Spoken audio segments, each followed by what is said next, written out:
Yes students, today we will start exercise 7.6. In this exercise we will use the method integration by parts.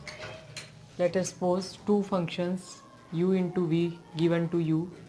You want to find out integration of these two functions. In this case we will use integration by parts.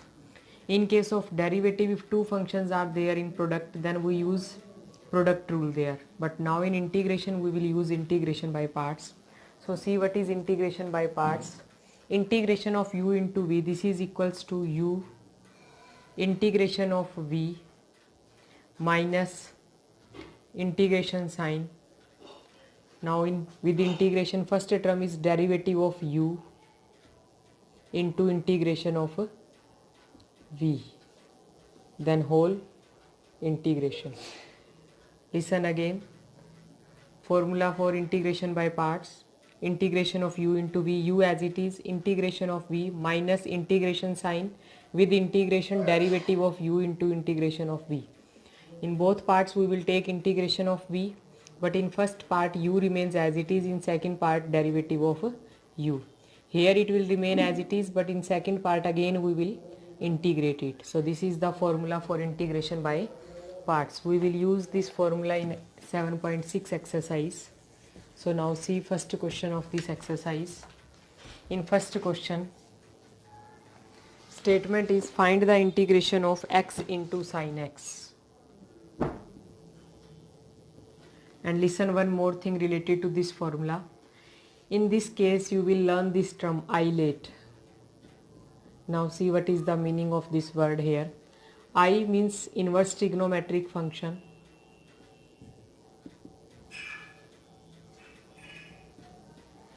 L means logarithmic function. A means algebraic function. T means trigonometric function. E means exponential function. If two functions given to you, then you will take u and v according to this rule. Means if two functions, one is algebraic function, sine is algebraic function and sin x is trigonometric function. So in algebraic and trigonometric, a is written first, t is later on. That's why you will take this first function means a, algebraic function you will take as u, and sin x you will take as v. By chance if statement is written like this, sin x into x, then also you will take this u as this x as u and this sin x as v. So you will take u and v function according to this isolate word. I means inverse trigonometric, L means logarithmic, A means algebraic function, T means trigonometric and E means exponential function. So now see the integration of sin into x into sin x. Integration of these two terms with respect to x. We will use integration by parts here. First, u as it is, x as it is, integration of v. And what is v? V is sin x, means integration of sin x. Now minus sign, now integration sign. With integration you will take derivative of u. U is here x and derivative of x is 1. Into integration of v. And again what is b? B is sin x and integration of sin x. Here you will take integration of sin x with respect to x, then whole integration. So now integration of sin is, all of you know that integration of sin is minus cos x. This minus sign remains as it is. Integration of sin is minus cos, minus minus becomes plus. And again integration of cos x. This is equals to minus x into cos x remains as it is. Integration of cos is sin x and in the last integration constant c. So integration is minus x cos x plus sin x plus c. Now question number 2. In second question, statement is this sum is also just similar to first question, just only in place of sin x now sin 3x is given to you. Here also we will use the same method, integration by parts. Here also u is x and v function is sin 3x. Now u remains as it is, x remains as it is. Integration of v, and what is v here? Sin 3x. And all of you know that integration of sin 3x is, I am direct writing here in value of integration. Integration of sine 3x is cos 3x. Derivative of 3x is 3, that's why divide it by 3. So minus cos 3x by 3, this is integration of sine 3x. Now minus sine, integration sine, derivative of x is 1 and integration of sine 3x. Again we have put the value of integration here, repeat this same value here. Minus minus becomes plus cos 3x divided by 3. Now this minus x into cos 3x divided by 3 remains as it is. This 1 by 3 is constant term, take this outside the integration. Now integration of cos 3x. Integration of cos 3x is sine 3x divided by 3. Already 3 is there, 3 into 3 it becomes 9 plus integration constant c. So this is the value of integration of x into sine x. So this is question number 2. Now see next question, third question.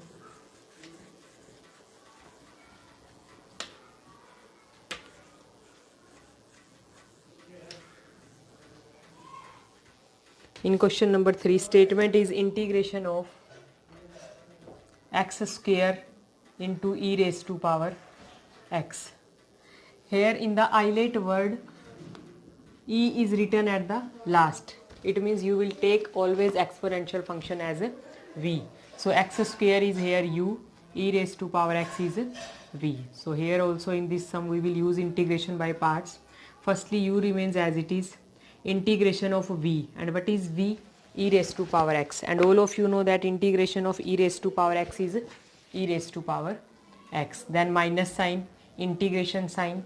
Now derivative of u, and u is x square, derivative of x square is 2x, and again integration of e raised to power x, which is e raised to power x. Now this dx is with this complete term.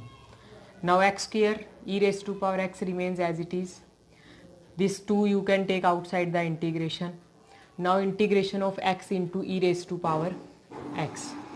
For integrating this, again we will use integrating by parts. Means in this sum we will use integration by parts twice, 2 times. This term remains as it is, this minus sign remains as it is, 2 also remains as it is. Now integration of x into e raised to power x. Here x remains as it is, integration of e raised to power x is e raised to power x minus integration sign. This derivative of x is 1, integration of e raised to power x will be e raised to power x, and here also integration of this e raised to power x will be e raised to power x. This x square e raised to power x, taking this 2 inside it becomes minus 2x into e raised to power x. This minus minus becomes plus 2 into integration of e raised to power x is e raised to power x plus integration constant c. So this is the integration of x square into e raised to power x. E raised to power x is written with all these terms. If you want to take, you can furthermore simplify it. You can take e raised to power x common. After taking e raised to power x common, it becomes x square minus 2x plus 2 and plus c. Integration constant remains as it is. So this is the value of integration of x square into e raised to power x. So this is question number 3. Now see question number 4. In question number 4, statement is find the integration of x into log x. X into log x. Here also isolate word. See here, x is algebraic function, log x is logarithmic function. In isolate word, L is written first, after that a. That's why you will take this log x as u and x as v. Now see here, this u remains as it is, means log x as it is, into integration of v. And what is v? V is x, and integration of x is x square by 2. Now minus sign, integration sign. Now derivative of u, and what is u? Log x. Derivative of log x is 1 by x into derivative of v, and v is x and derivative of x is x square by 2. Here I have written derivative of u and here integration of v. This x is cancelled with x square. Now write down this x square by 2 into log x, first term as it is. This minus sign also remains as it is. This 1 by 2 is constant term, you can take common outside the integration. Here is x, and all of you know that what is integration of x? Integration of x is x square by 2 and plus integration constant c. This 2 into 2 it becomes 4. So this is the integration of x into log x. Now see question number 5. In question number 5, statement is x into log 2x. In place of log x, log 2x is written. This is similar to question number 4. You will do yourself this question. Now see question number 6. In question number 6 also log x is given to you, x square into log x. See question number 6, x square into log x. Here also this is algebraic function. Log x is logarithmic function. You will take log x as u and x square as a v. Now this u remains as it is, means log x remains as it is, into integration of v, and v is x square, integration of x square is x cube by 3 minus integration sign.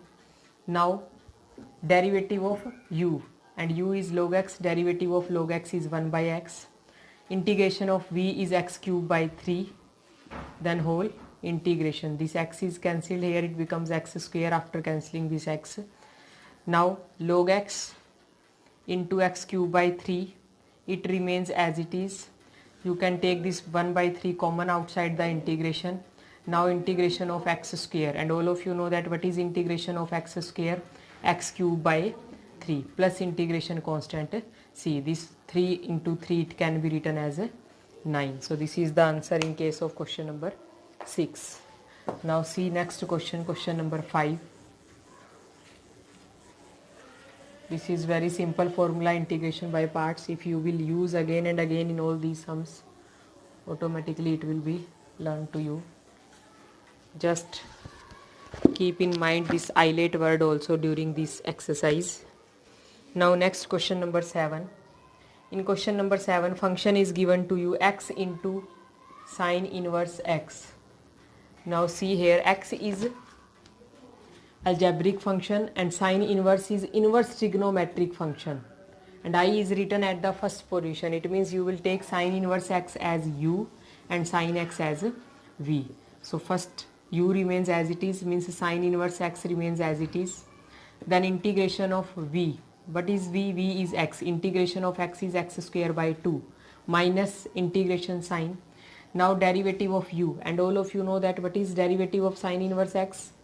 1 by root 1 minus x square. This is the derivative of sine inverse x into integration of v. Integration of v is x square by 2 and then whole integration with respect to x. Now this first term x square into sine inverse x by 2, this term remains as it is, and after that you can take 1 by 2 common from the integration because this is constant term.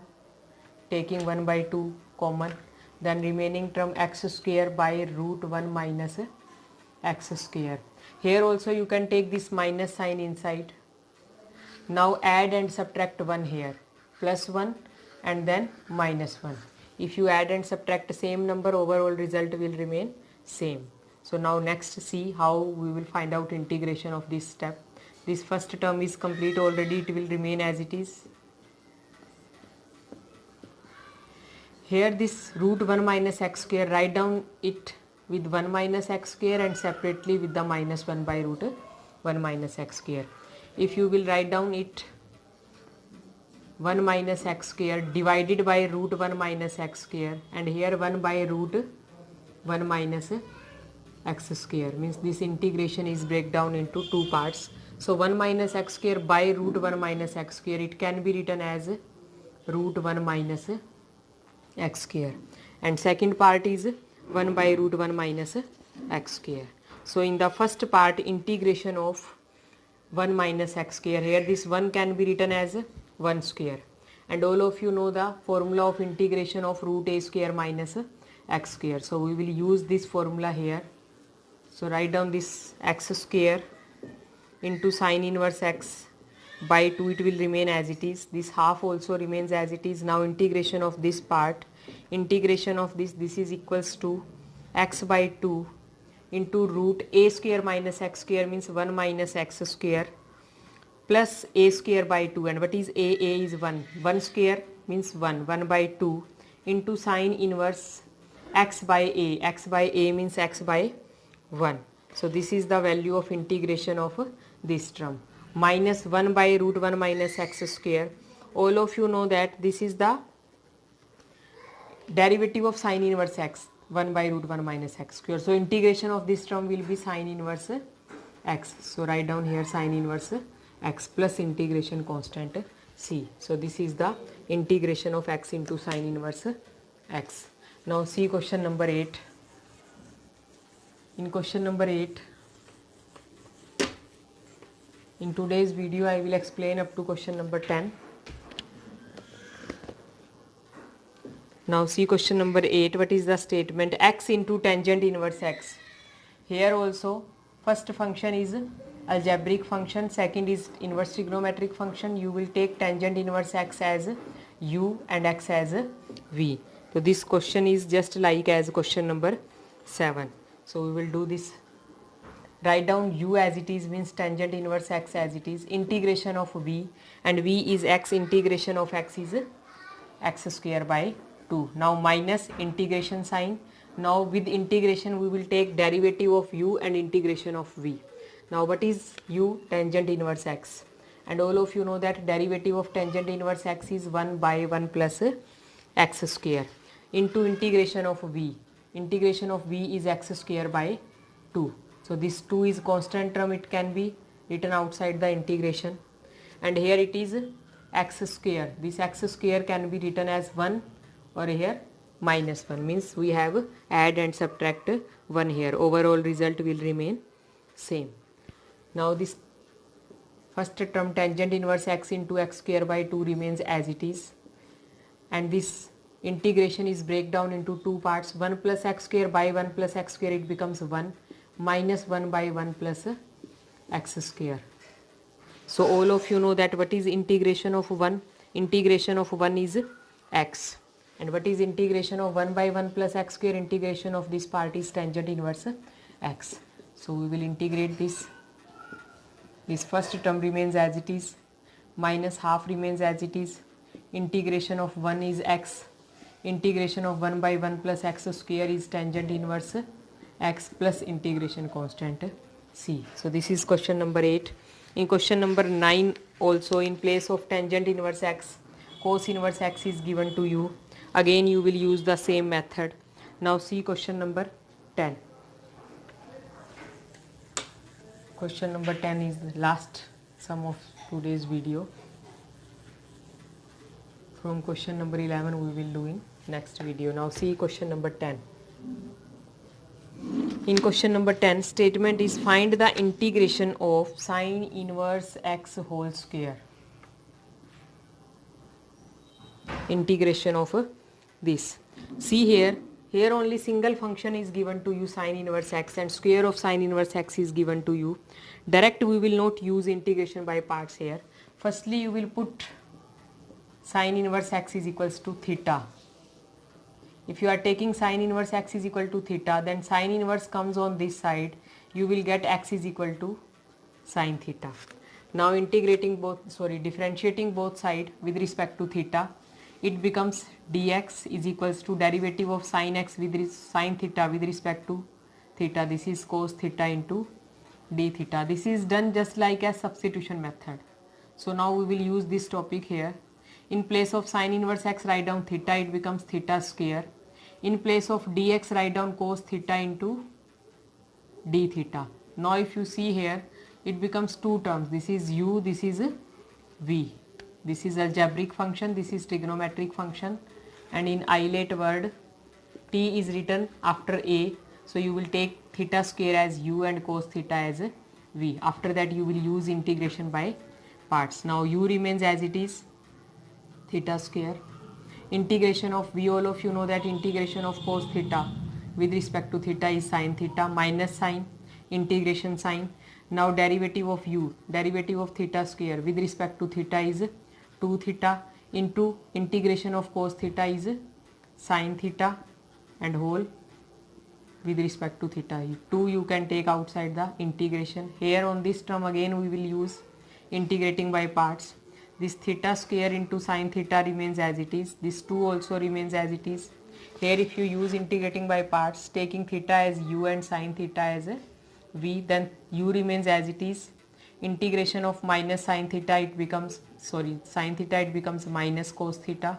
Minus sine integration of theta is u, integration of u, derivative of u is 1. Integration of sine theta is minus cos theta, minus minus becomes plus, and all of you know that integration of cos is sine, so write down here sine theta. So this is the integration of this term by using integrating by parts, but you have get the answer in terms of theta. Now in place of theta, write down sine inverse x. Here theta square, if you put in place of theta sine inverse x, it becomes sine inverse x whole square. Now what is sine theta? Sine theta is equal to x, so in place of sine theta write down x. In this way you will simplify it, you will put the value of this result in terms of x. Now what is the value of cos? If sine theta is equal to x, then by using trigonometric identity, sine square theta plus cos square theta is equal to 1. Value of cos theta is root 1 minus x square. So in place of cos theta write down root 1 minus x square. And what is theta? In place of theta write down sine inverse x, and in place of sine theta write down x. So in this way you will get the answer in terms of x. So this is question number 10. Thank you.